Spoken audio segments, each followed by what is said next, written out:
Para matricular usuarios nun curso, o que temos que ir é ao bloque de administración dentro de administración do curso, usuarios matriculados. Aquí prememos matricular usuarios. Deixamos o rol por defecto que é de estudiante. Se quixera matricular un profesor, bastaría con escoller aquí o rol profesor. Pero como quero matricular estudiantes, deixo o rol por defecto.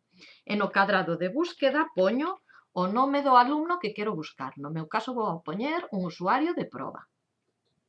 Doulle a buscar, aparecen na lista todos aqueles que teñan o mesmo nome, escollo o que é e premo matricular. Se xa rematei coa matriculación, premería rematar. Se quixera matricular máis usuarios, seguiría na súa busca. Vale? Cando rematamos a matriculación, vai aparecer na lista de usuarios matriculados o usuario que veño de matricular, co seu rol. Se vexo que me equivoquei, podo premer na cruz e eliminalo. Ben, que ocorre no caso de que aquí poño un nome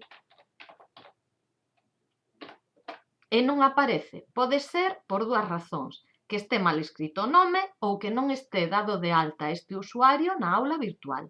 Nese caso, hai que poñerse en contacto cunha administradora da aula virtual para que esa persoa pois dé de alta a ese usuario na aula virtual. Se non están dados de alta na aula virtual, non os podemos matricular nun curso.